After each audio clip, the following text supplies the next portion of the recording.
having an honest conversation with me. Thank you. It's good to be here. Yeah, we're here with Ryan Groff of Legacy Electric. So why don't you just start with, telling us a little bit about yourself. How did you end up being the president and CEO of Legacy Electric? Well, I started in the trade right out of high school. There was a youth pastor in our church, youth leader, who had an electrical business, and it was kind of natural for some of the guys in the youth group to end up working for that company.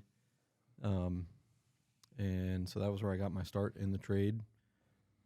Worked my way up through the apprenticeship program. Worked up to a job lead, foreman type of role. Did some years of service work as well. I had a kind of a knack for troubleshooting, so I ended up doing a good bit of service work. So if I can just stop you there, if someone is listening and you're not in the electrical trade, and explain what you mean by troubleshooting. Troubleshooting can mean a lot of different things, but what does it mean for you in the electrical trade? Troubleshooting is simply just working through how a device or a piece of equipment works, kind of running through it in your head and figuring out, eliminating some of the things that could be going wrong when a piece of equipment isn't working, and just through the process of elimination and having an idea, testing it, if that's not the right problem. Some problems are pretty self-evident. If you open something up and it's smoking and there's a lot of black stuff at one spot, you might know pretty quickly what the problem is, but sometimes it's not as easy to find the problem, so you got to just go through the steps of what are the things that might cause this problem, and test them and just keep moving through. Sounds really tedious, actually, to be quite honest. It can be. So you had a knack for that in the company that you were kind of growing up in. Mm-hmm. What did What did that look like? How did that then transition? So I ended up, like I said, I worked service for a number of years, and just continued to grow my knowledge and understanding of the trade. And I got an opportunity to join Legacy in 2008, and started with Legacy being like a general superintendent, but also running some jobs, being a job lead, but also having some responsibilities on the office and administrative side. So I was kind of wearing multiple hats in that role. Okay. Just year after year, continuing to grow my knowledge, my understanding, just always continuing to learn. Before you went to Legacy, did you go through any schooling or training or anything like that with the other company that you were with? I did go through the apprenticeship, 4-year apprenticeship. Pretty much right out of high school, started into that. It's a big commitment when you're a young man. It is. Yeah, it was. Was that something that weighed on you, or was it an easy choice? Like, oh, I'm going to commit to this 4-year program and I'm going to do this, or did you struggle at all with, should I go to college? Should I go to trade school? Like, what was going on in your mind back then? Yeah. I really didn't know what I wanted to do back then. As far as working for the electrical contractor, it was a pretty natural decision, because to keep working there, I had to go through the apprenticeship. So it was either find another job and another career, or go into the apprenticeship. So that was, I didn't really want to leave and find another job. So, I liked the electrical trade. I enjoyed the work. I did for years, even after finishing the apprenticeship. I did question had times of questioning if I made the right decision. Should I have gone to college? Well, A lot of my friends were going to college right out of high school, and so I kind of felt like I was missing something or yeah. whatever. But Well, and if I remember, we were talking a little bit earlier. You were in the apprenticeship program, and you actually did go to college for a little bit. I did, yeah, yeah. I was very indecisive at that time. Um, I did some evenings at a technical school Okay. for CAD drafting, Okay. and I did finish a degree then at Lancaster Bible College. Okay. But it was kind of just, that was sort of a thing I did on the side that was sort of for my own spiritual growth and development, and also just wanting to have finished something of another program. But the electrical trade and the apprenticeship was always my main focus. Okay. Yeah. But you took a break from the apprenticeship for a period of time in order I to did a do that? year. Yeah, I worked. I still worked part time Okay. with the electrical company, but I did go to school full time for a year, and was reminded I didn't enjoy high school. I don't know why I thought going to college full time would be any different, and I was just reminded in that year of full time college that that was really not my thing. It's hard for me to remember back when I was in my very early, I wouldn't even call them 20s, but like from 18 to 21, you know, some of the pressures that were on me. Did you feel like there were pressures from society or culture when you were in the apprenticeship that, wow, okay, why are you just in the apprenticeship? Why aren't you going to college? Did that play a part in your, pulling out of the apprenticeship for a year and going into college for a year? Yeah, I had influences in my peers, a lot of my friends going to college, some in my family even just kind of felt like there was just a lot of pressure to go to college. I was probably making more of it at the time than than what was actually there. I think I just felt like I was I didn't know what I was missing out on, so I wanted to find out.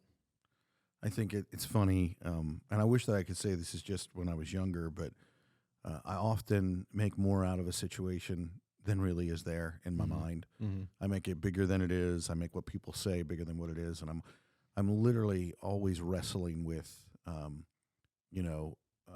which which side I'm going to listen to. Mm-hmm. There's an old Indian saying that I heard once about, there's this good wolf and a bad wolf, and I'm totally butchering it, but the statement is made in this parable or whatever you want to call it, this story, this old Indian legend, and the statement is, well, which wolf rules? And they say that it's the one that you feed. Mm-hmm. And so I'm constantly battling with, am I feeding the dark one or am I feeding the light one? Am I feeding negativity or am I feeding positivity? Like, which one am I feeding? Right. And I don't always feed the one that I should. Mm-hmm. Mm-hmm. So when you talk about that, being younger and making things bigger in your mind, that's something that I do remember from my early years in the trades of, I was very afraid that, well, what if I miss it? Mm-hmm. What if I choose a trade school and 4 years, that's a huge amount of time to invest, and I only have a life that's going to be this long, well, what if I miss it and I pick the wrong thing? For me, there was tremendous pressure there with that. So you took a break, you're in the apprenticeship, you were feeling some pressure from different places. Yeah. And I just, with trying full-time college there for a year, I just really that just really wasn't for me, and I missed over that time. I missed working with my hands. Yeah. And so I went back to the electrical job full-time back to the apprenticeship, and finish that out, and just continue to work and grow from there. So when you talk about the apprenticeship, just for anybody who's listening, apprenticeship, if I'm understanding, I mean, I am understanding, I know because I went through apprenticeship, but it's like, it's on the job training. Like you have a full-time job and you go to school. And when you did it, it's different than what it is now. Like I'm assuming, I'm assuming I know based on our conversations and history that your schooling, like what did that look like? It was two evenings a week. So you work like a 9-hour day, work. 10-hour day, and then you go to school. Yeah. I'm sure that you were like really with it then. Yeah. It was. It was tough to stay focused in the evenings after a day at work, and you want to be with a lot of the guys had families. Did you have a family at this time? I or were was you pretty young? I was married and we were starting to have kids. Oh, that's so weird. I thought you were going to say we were starting to have sex. No, starting to have kids, so that was really challenging to split my time like that. Right. Right. And now it's 2 full Fridays a month for.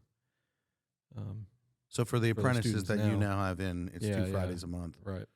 And it's during the workday. And they take a work day Friday, so it's time off work, but it doesn't take away from family time, and Okay. So you went through apprenticeship, you're doing that, and you say an opportunity at Legacy came up. When you started at Legacy, did you start as the president or? No, I started as like a crew lead, Okay. slash kind of a superintendent. I had some oversight on all the projects, Okay. to some extent, helping out, answering. I had a decent amount of experience that time. I was, when I went to Legacy, I had 11 years in the trade, so I had a fair amount of experience. So I helped to provide some problem solving and stuff with all the other employees, all the other jobs. So I had somewhat of an overall authority role, but I usually had at least one job that I was responsible for. So you talk about you have an overall authority role. Describe for me, what does authority mean to you? Like when you say that you're the boss and what you say goes, or like what is authority? Well, not. I don't look at it as like authoritarian, like you do what I say, don't ask questions. It's a lot more of I take in the big picture. Sometimes there's hard decisions that have to be made that there are people that are going to be upset about, but it's the right call for the job, for the company, and often even for the people that get upset about the decision. They just don't want to make the decision at the time, or they don't want to do the hard thing. So authority is just understanding where you're going, where the company's going, and making the choices to facilitate that direction and that growth. Okay. Yeah. That's true. I when we were talking earlier, I heard a story about you were doing a project for the military, and you're probably like, you son of a gun, you're gonna bring this up. You're doing a project for the military, and you had to go through multiple gates to get to where you were working. Oh boy! And your team had. Matter of fact, would you mind just telling? It was about being punctual and being on time, and related to what one of the older gentlemen that was working for you at the time said. So I think I rolled up to the security gate at a little after 7. Okay. Because I had other responsibilities at that time, and I couldn't. You were already at work that morning. I was just already not at that job. I was already at the office or another job that morning, So I got to the security gate 10 after 7, we'll say. I don't remember exactly what it was, and I was right behind the crew that was supposed to be in there working at 7, and they were just rolling up to the gate at the same time. So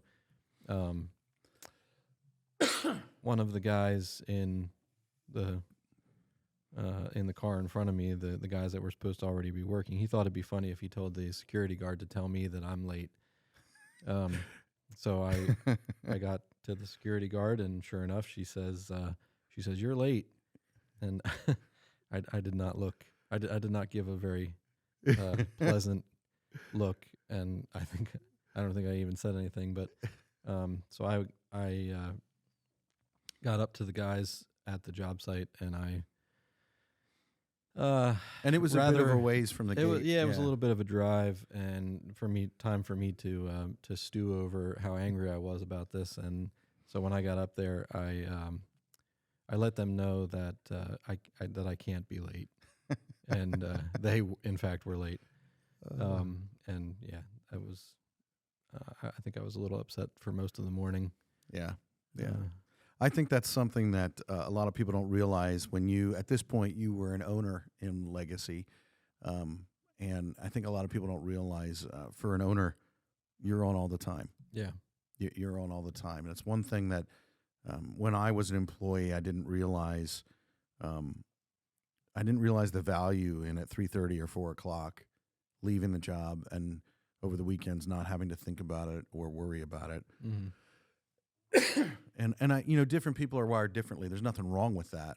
But owners, and sometimes I think it even trickles down to foremen and people who own the job. Mm-hmm. Actually, they can't turn that off. Right. You Right. know? Yeah, and if you have responsibility on a job or multiple jobs or within a company, there's some calls in the evenings potentially. Yeah. There's calls on the weekends sometimes, and it's part of the role and the responsibility. So you're not late because you're always on. Yeah. I know our creative director, I thought that I understood what that is, but our creative director has brought me to a whole nother level of always being on. Mm-hmm. So that's been really interesting. It's just, and also with what we're doing at Blackline and The Line in the marketing and social space, it's like there are different ways that I'm having to set up boundaries to protect that home time. Mm-hmm. So, well, we've reached that point in the podcast where I ask a question. What is one tool or piece of gear? So, I mean, that could be a piece of clothing. It could be a pair of pliers. It could be, whatever. And I've had some very interesting responses to this that I wouldn't have thought. But what is one tool or piece of gear that you cannot live without?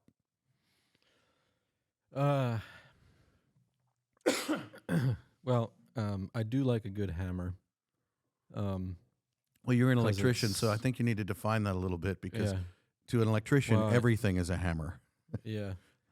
Little trade humor there. I don't think it's my favorite tool, but I do enjoy using a hammer because it's stress relieving, and sometimes you're tearing something apart, and sometimes you're putting something together. But overall, my favorite tool has always been lineman's pliers. They cut, they grab, they pinch, they bend, they do so many things. And off the record, they hammer too. We're just not allowed. We're not allowed to say that.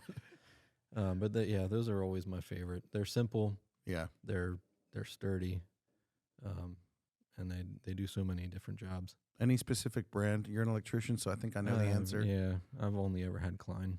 You've only ever had Klein. Yeah. How many years have you been doing this that you've only ever had Klein? 20 going on 25. Wow. So, problem solving. You talked about that. So now I wanted to talk with you about problem solving because as we were talking earlier, and you even referenced it in how you've gotten to where you are. But troubleshooting and problem solving is a big part of what we do in the industry. And I was curious, how do you apply that then to now being a CEO, president of an organization? I don't know that you pick up your tools all that much anymore. You probably find that as an insult that I would say that to you. No, I don't. Yeah. I don't get my tools out an awful lot.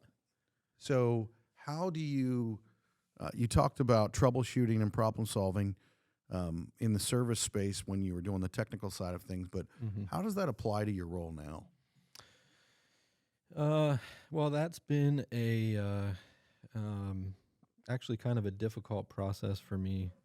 One that's required a lot of patience. Is learning how to apply problem solving and troubleshooting to more of the relational and personal side of managing, working with people, leading a team. It's the technical side that has always come really natural for me. And, Why do you think that is? Why is the technical side just- easier than the people side?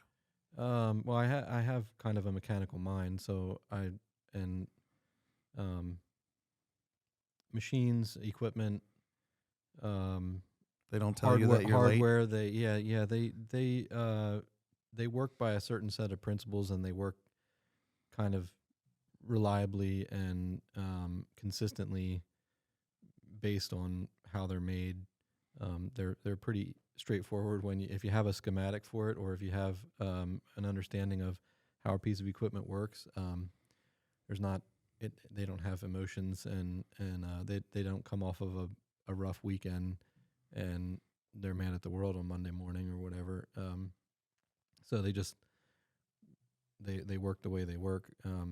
The people side is a little more challenging because there's a lot more factors, and what might influence their behavior one week might not the next. So that's been difficult for me to adapt to that side. But it's also kept me very open to learning how to deal with doesn't sound like the right way to say that, how to work with and cooperate with other people.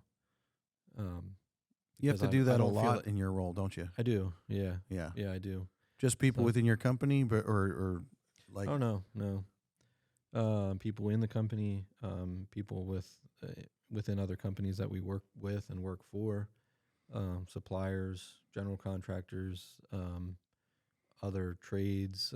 It's just there's a lot of moving parts in construction. There's a lot of different teams involved, and everyone kind of has their own goals and objectives, and they might not always line up. One company's goals might not necessarily line up with another company's. So, So what is some of the type of work that you guys are doing at Legacy? Like, because in electrical, I know that there is, a slew of, is that a word? Slew? There's a slew of other type, all the, residential, commercial, industrial. Like, what is the type of work that you guys do at Legacy? So it's mostly commercial, into heavy commercial, I guess. Okay. And some industrial. There's obviously some blurry lines there on some of that, but I mean So if I don't know what that is, what are some of the types of things that you build? on the commercial side would be like retail spaces. We've done some like strip malls, grocery stores, that kind of stuff, and then also some multifamily like apartment buildings, hotels, that kind of thing, which that's sort of a blurry line between residential and commercial. We kind of call it resimercial. On some of the apartment buildings, it's residential on a large scale. Some of the hotels are a bit more on the commercial side with. So you do metal. hotels as well? We do hotels, yeah. And then we get into some big warehouses. That's been a big market over the last few years. So we've done a few warehouses, some warehouse fit outs when they have a tenant or changing tenants. Have you had situations with clients like that where you're needing to apply that problem. So what I'm trying to get at here is, I think that everything that we learn from when we start and we decide to send it and go after it, everything that we learn applies and builds into whatever we're doing later in life. Mm-hmm. As long as we continue to learn and to desire to learn and continue to push forward, I personally believe that that's something that then, whether you end up being a president or you end up being a foreman or you end up being a crew lead, you're able to apply each one of those things that you learn through that, going up through the different positions. Mm-hmm. So in these jobs that you're talking about, I mean, can you share with us anything, and no trade secrets or anything like that, Yeah, but sure. but like a situation where you had a problem and you needed to deal with it and come up with a solution, and how you were able to apply the things that you learned here, Mm-hmm. in the work in the field that now you're using as a president of an organization. Mm-hmm. Well, one simple such problem happened. This is a number of years ago, but we were doing light pole bases at a VA hospital, and me and another guy, we were at least midway through pouring the concrete for these light bases that we had prepped over the last few days, and so we're pouring these bases. It was probably 10 or 12 light bases. We're midway through the pour, or we might have even been almost done with the pour, when I realized that this particular site had varying elevations of base reveal. So some of them were 2 feet out of the ground, some of them were 6 inches out of the ground. And I had, for this particular area that we were pouring, I had the bases set too high. And that's not a simple fix. So how did that happen? I mean, was it not listed on the drawings or anything like that? Well, it probably was, but just in the busyness of a job and trying to get stuff done, it was a detail that I had overlooked. And I think I had looked at other parts of the job and saw some of the ones that were further out of the ground. So I just applied what I saw over there to where I was at, but I was mistaken. I was wrong. And so the guy that I was pouring concrete with noticed that I got really quiet when I realized the problem. And so you realized this mid pour. Yeah. So I'm running through what are the options to fix this. Do we stop the pour? So you're running through the options while you're continuing to do it wrong. While I'm continuing with. So we finished the pour because we were far enough along that stopping at that point wasn't really going to fix the problem. And I called our office, talked through it with the project manager, and the troubleshooting process was, well, we just looked at, okay, well, what are our options here? What are the solutions to the problem? What are the issues going to be? Just kind of breaking down, okay, why might this be a problem that needs fixed? Is it one that we can just provide another solution to, or so we just talked through some of the options, and then we talked with the VA, the representative from the VA project manager, or the guy that was in charge of the project, and talked with him, worked through possible solutions, and we came up with, I think we ended up just leaving it as it was, and he didn't end up being super, he was frustrated that it was wrong, but it wasn't necessarily going to affect the performance of the lights, and so he was gracious with us, but we had to work through the steps of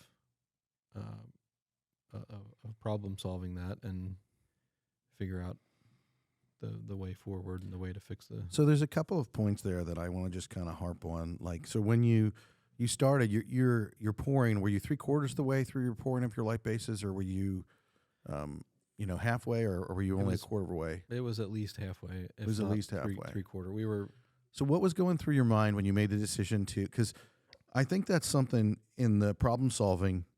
You have a mechanical mind, and a lot of times people who we deal with this, in our training institute because we're trying to get guys that have the experience to train the next generation. And I think the biggest problem there is it's like, well, you know how to do it and you make it happen, but you don't even understand necessarily or step back to be aware of what's going on in your mind of why you make that decision. So you're more than halfway through the pour. You're making a decision to actually continue to do it wrong. mhm. So what are some of the mechanics that are going on in your mind when you're making that decision? Um, well, I think I just kind of went through. Well, we already had the concrete truck there. Yeah. We were already, um, and I'm pretty sure that we were well past halfway. So, Okay. if we had to rip the bases out and redo them, having to do a couple more, tear out a couple more Right. wasn't going to make a huge difference. If we had 8 of them to tear out and 2 more or 3 more wasn't really going to make a whole lot of difference. And then I also thought about the fact that, well, if we're gonna go to the VA, the client, whatever, and start the conversation on what happened and how it happened, I just wanted I wanted our work to be complete. Right. That part of it That was a little to be strategic complete. there, wasn't it? Well, yeah, it's it just makes a cleaner argument than if we had stopped and we had some of them unfinished. Then they look at it, well, they're like, well, you realized that you were wrong and you stopped, so Right. you need to go back and you didn't finish the full way. But when something's finished, then it's So all this is going through your mind Yeah. while you're pouring the bases. that was why I got so quiet. Because I just went into I went well. First, I was frustrated and I had to work through that. Right. And then I went into problem solving mode in my head and just working through what the solutions might be. solutions might be. Yeah. I think that's really interesting. You were like triaging the situation, and I Mhm. think that's one of the things that a lot of us don't realize. Whether if you're a young person that's working with a tradesman who's been doing it for 25 or 30 years, or you're that guy that is doing that work, you don't even realize why you do what you do. And we have to actually take the time to think about it, break it down. I mean, you probably only now talked out loud for the very first time about why Yeah. you did what you did. Yeah, probably.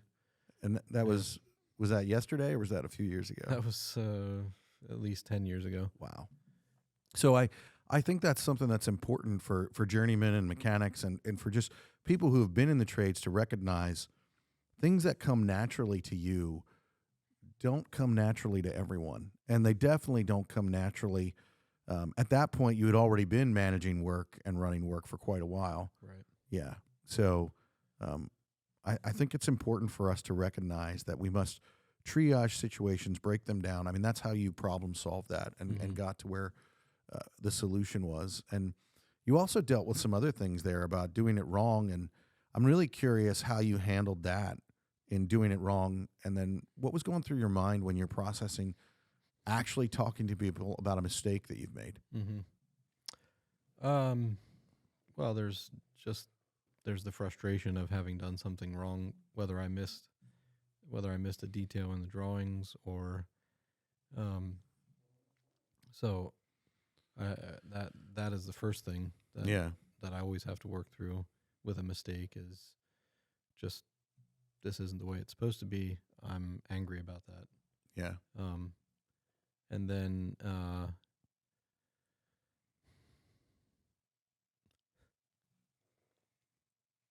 Did you? We can play like a little music Yeah. thing to. it, What would that be like? I don't know. Yeah. So so the emotions that I work through. Sorry, Oh, you're wanting to What was work it? through emotions here on the podcast? No. Yeah, we Well, can do that. no. Uh, This is the line. We are listening. Yeah, I can hear mean, people well, out there laughing at my joke. So, after after getting past the frustration, then I just go right into problem solving every time. so it's just natural. just- You- yeah. so the quicker you So- can deal with the frustration, Yeah, the quicker you can get to problem that's the solving. part that's the part that hinders the problem solving for me. So in is- like 5 minutes, then so that's the practical of how Yeah. you're dealing with that. How are you doing then that with your team now? Because now you're not pouring light bases. Right. So as the boss, as the CEO, how are you handling when your team comes to you with problems? Well, it's usually over the phone. So, and then depending on the situation, then I make a site visit. But the very first thing that I try to do is extend grace. Hmm. Because they're calling me and they're usually feeling pretty crappy. Yeah. If they miss, You can say shitty. We need to Yeah. say a couple of swear words because we want to keep Sorry. that explicit label. So yeah, so they're usually feeling pretty shitty at that point. They're calling me. They're afraid they're going to get chewed out, and sometimes they're even afraid of losing their job, depending on what it is. So I'm on the phone with guys that are in a lot of emotional distress at the moment. Whether it's their mistake or not, usually they have a high level of responsibility on the project and ownership, and yeah. so they feel responsible one way or another that there's an issue. So when they call you and they're talking with you about, is your first reaction, I'm going to fire this guy, or No, not usually anyway. I guess it depends on the guy. yeah. But no, I try to patiently listen to the situation. Kind of like we talked earlier. Often the issue is bigger in their mind Yeah. than what it. Not always. I mean, sometimes it's a big deal, but often they're more worked up about it than what the situation actually requires, and it's usually just talking through the situation. They often even know the solution when they call me. They just can't quite work through the process of getting to that solution. So do you think that in problem solving, whether it's on the job, whether it's with the team, does collaboration play a part in that? It's huge. Okay. Yeah, just no matter how independent someone is, they always benefit from an outside perspective. Always. Always. Always. I mean, you have your. You're a pretty independent guy, so you're saying that about yourself and as well. Yeah, that applies to me as well. I like to figure things out myself. I don't like to ask for help, but I always benefit from hearing other perspectives and opinions. And You are the quintessential tradesman. I always like to figure things out myself, and I don't like to ask for help. Yeah. yeah, This should be like in your bio. Yeah. But that's an important part of problem solving, is just someone else's perspective might show you things that you weren't looking at. And Is that something as teams in construction that we should be going after quicker, collaborating with other people? Like you talked about as you've worked through the issues in problem solving, when do you make that decision to call and process that with someone else in your team? Well, let me ask it this way. When would you want your guys to make that decision to call you and process it with your team? well, I really don't want them spending half their day scratching their head looking at a problem. Yeah. So, I mean, there's a balance, because You don't want phone calls all day long? I want guys to work through the problem solving process, and sometimes that takes 20 minutes or. And so you said that the problem solving process. Just what are the 3 or 4 points that process is? I identify the problem, Okay. lay out possible options or solutions, Okay. um, try a couple of solutions, Okay. and then if once you've once you've maybe exhausted your solution options, then call or bring someone else into Okay. the situation. So problem solving, identify the problem. Mhm. What was the next thing? Work out or come up with possible solutions. Then and- try and those then solutions. Try solutions. And if you try 2 or 3 things and it doesn't work, then bring someone else Then- into the collaboration. Right. Okay. Right. So I mean, it varies depending on the problem, Right. but it's basically that process. Okay. And so I want everyone everyone on my team, I want them to have some experience with working through that process, and not just if you just identify the problem and then call someone else, you never learn the process of problem solving. So I don't necessarily want guys to call me or to call someone immediately. Right. Right. There's some steps that can be taken that maybe they can figure it out on their own. Right. But yeah. And you implement that process throughout your teams, whether it's the guys on the ground, Mm-hmm. the job leads, project managers, Yeah. all the way throughout your organization. Okay. Yeah. It applies to every Aspect. every aspect. Yeah. Okay. And that applies to actual practical problems as well as, when I say practical, I mean like technical, physical. Hey, this part doesn't fit here. But then it also applies to, dealing with general contractors, dealing with construction managers, clients, that sort of thing. Yeah. Yeah. I think any problem can be worked through that process, whether it's a relational problem, a financial problem, kind of all works by somewhat the same principles. And again, the process is identify the issue, come up with, go ahead. You say it better than me. Come up with possible solutions. Okay. Work out a few possible fixes, or Okay. try those those fixes. fixes. And I should say, with trying those fixes, there would be a kind of a narrow scope to how much you can invest in. So if you think you Trying wired a those- transformer wrong, don't try it 3 or 4 times. Yeah. If you're energizing something, and you don't know, if you're wiring something up and don't quite know how to do it, that's more of a bring someone more experienced that Mhm. understands that. Don't just try turning something on, wired up different ways. There would be a safety aspect there. Yeah, for sure. But if it's not something that could potentially blow up, then follow the problem solving. So identify process. the problem, come up with a few solutions, give them a try, and then if those things don't work or you can't try them, Yeah. then bring collaborators bring in. someone else in. Yeah. Yeah. Okay. So those would be your 4 things that you do in problem solving. Yeah. And do you feel like problem solving is important in the trades and construction? I do. Yeah. Yeah.